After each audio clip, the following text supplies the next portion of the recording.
Hello കൂട്ടുകാരെ, ഇന്ന് നമുക്ക് നല്ല മുരുമുരാന്നിരിക്കുന്ന ഉള്ളിപ്പക്കോട എങ്ങനെയാണ് തയ്യാറാക്കുന്നതെന്ന് നോക്കാം. അതിനായിട്ട് ഞാനിവിടെ ഒരു 4 സവാള തൊലി കളഞ്ഞ് വളരെ കനം കുറച്ചിട്ട് സ്ലൈസ് ചെയ്തെടുത്തിട്ടുണ്ട്. ഇനി അതിലേക്ക് ചേർത്ത് കൊടുക്കുന്നത് ഇഞ്ചിയാണ് കേട്ടോ. ഒരു ചെറിയൊരു പീസ് ഇഞ്ചി തൊലി കളഞ്ഞ് ചെറിയതായിട്ട് അരിഞ്ഞത് ചേർത്ത് കൊടുക്കുക. പിന്നെ പച്ചമുളക് ഒരു 3 എണ്ണം കനം കുറച്ച് അരിഞ്ഞത്, പിന്നെ കുറച്ച് കറിവേപ്പില ഇട്ട് കൊടുക്കാം. നല്ലൊരു ഫ്ലേവർ കിട്ടും കേട്ടോ കറിവേപ്പിലൊക്കെ ചേർത്ത് കൊടുക്കുമ്പോൾ. അതിനുശേഷം നമ്മളതിലേക്ക് ചേർത്ത് കൊടുക്കുന്നത് മുളക് പൊടിയാണ്. അപ്പോൾ മുളക് പൊടി ഓരോരുത്തരും എരിവിനനുസരിച്ച് ചേർത്ത് കൊടുക്കാം കേട്ടോ. പിന്നെ ഒരു ലേശം മഞ്ഞൾപ്പൊടി ചേർത്ത് കൊടുക്കാം. പിന്നെ വേണ്ടത് ഉപ്പാണ്. ഉപ്പ് കുറച്ച് നമുക്ക് ആ ഒരു സവാളയിലേക്ക് ആവശ്യത്തിനുള്ള രീതിയിൽ ഉപ്പ് ചേർത്ത് കൊടുക്കുക. എന്നിട്ട് കൈ വെച്ച് നല്ലതുപോലെ ഈ ഒരു മസാലക്കൂട്ടൊക്കെ ആ സവാളയിൽ നന്നായി ഒന്ന് ഞെരടി യോജിപ്പിച്ചെടുക്കണം. അപ്പോൾ ആ ഒരു സവാളയിൽ നിന്നും തന്നെ അത്യാവശ്യം വെള്ളം ഇറങ്ങി വരും കേട്ടോ. അപ്പോൾ കൈകൊണ്ട് നന്നായി തിരുമ്മി യോജിപ്പിച്ചെടുക്കാം.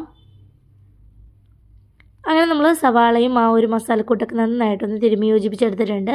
ഇനി അതിലേക്ക് നമ്മൾ ചേർത്ത് കൊടുക്കുന്നത് കടലമാവാണ്. കടലമാവ് ഞാനിപ്പോൾ ഇതിലേക്ക് ഒരു 1/4 കപ്പോളം കടലമാവ് ഇട്ട് കൊടുക്കുന്നുണ്ട്. പിന്നെ അതിലേക്ക് വേണ്ടത് അരിപ്പൊടിയാണ് കേട്ടോ, ആ ഒരു ക്രിസ്പിനെസ്സൊക്കെ കിട്ടുന്നതിന് വേണ്ടിയിട്ട്. അപ്പോൾ അരിപ്പൊടി ഒത്തിരി കൂടി പോകരുത്, ഒരു 2 ടേബിൾ സ്പൂണോളം ഒക്കെ ചേർത്ത് കൊടുത്താൽ മതിയാകും. പിന്നെ നമുക്ക് അതിലേക്ക് മൈദ ചേർത്ത് കൊടുക്കണം.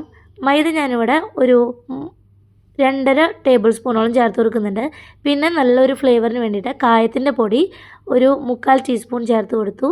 പിന്നെ ചേർത്ത് കൊടുക്കുന്നത് ബേക്കിംഗ് പൗഡറാണ് കേട്ടോ, ബേക്കിംഗ് സോഡയല്ല, ബേക്കിംഗ് പൗഡർ ഒരു 1/4 ടീസ്പൂൺ ചേർത്ത് കൊടുക്കുക. പിന്നെ കുറച്ച് ഉപ്പ് കൂടി ചേർത്ത് കൊടുക്കുന്നുണ്ട്, കാരണം നമ്മൾ ഈ ഇത്രയും പൊടികൾ ചേർത്തിട്ടുള്ളതല്ലേ. അപ്പോൾ കുറച്ചും കൂടി ഉപ്പ് ചേർത്തിട്ട് നന്നായിട്ട് വീണ്ടും ആ ഒരു സവാളയുമായിട്ട് യോജിപ്പിച്ചെടുക്കണം.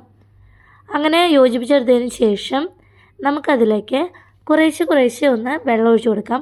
ഒത്തിരി ലൂസായ കൺസിസ്റ്റൻസിയിലല്ല നമ്മുടെ ഈ ഒരു പക്കോടയുടെ മാവ് റെഡിയാക്കി എടുക്കേണ്ടത്. നമുക്കിങ്ങനെ ചൂടായ എണ്ണയിലോട്ട് ഇങ്ങനെ കൈ വെച്ചിങ്ങനെ എന്താ പറയുക, വെതറിങ്ങനെ ഇട്ട് കൊടുക്കുന്ന രീതിയിൽ ആ ഒരു പരുവത്തിൽ വേണം നമുക്ക് ഇത് റെഡിയാക്കി എടുക്കാനായിട്ട്. ഒത്തിരി ഇങ്ങനെ വെള്ളം ഒഴിച്ച് ലൂസാക്കി എടുക്കരുത് കേട്ടോ.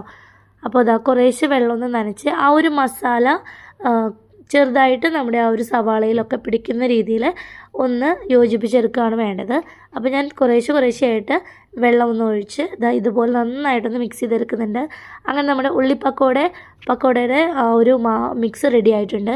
ഇനി ഒരു പാൻ ചൂടാക്കി അതിലേക്ക് എണ്ണ ഒഴിച്ച് ചൂടാക്കി എടുക്കുക. എണ്ണ നല്ലതുപോലെ ചൂടായി കഴിയുമ്പോൾ അതിലോട്ട് നമുക്ക് ഇതുപോലെ ഇങ്ങനെ വിതറിയിടുന്ന രീതിയിൽ നമുക്ക് ആ ഒരു ഉള്ളി ഇട്ട് കൊടുക്കാം. മീഡിയം ടു ഹൈ ഫ്ലെയിമിലിട്ട് നല്ലതുപോലെ ക്രിസ്പി ആവുന്നത് വരെ നല്ല ചെയ്തെടുക്കണം.